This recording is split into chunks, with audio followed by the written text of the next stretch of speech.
عقائد کی دو قسمیں ہیں، بعض ہیں عقائد قطعیہ اور بعض ہیں عقائد ظنیہ۔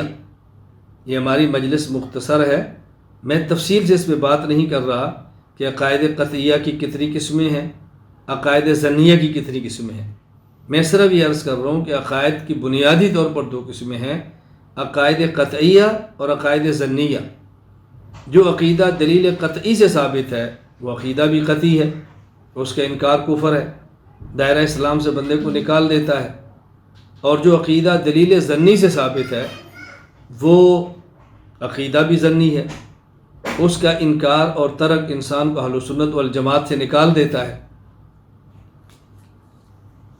مشہور متکلم علامہ عبدالعزیز فرہاروی رحمہ اللہ تعالی النبراس شرح عقائد میں فرماتے ہیں، ان المسائل الاعتقادیہ قسمان، احدہما ما یکون المطلوب فیہ الیقین کوحدۃ الواجب تعالی وصدق النبی صلی اللہ علیہ وسلم، وثانیہما ما یکتفی فیہا بالظن کہذہ المسئلہ والاکتفاء بالدلیل الظنی والاکتفاء بالدلیل الظنی انما لا يجوز فی الاول بخلاف الثانی۔ میں نے صرف عبارت بطور تائید کے پڑھی ہے، اس وقت اس پر گفتگو کرنا مقصود نہیں۔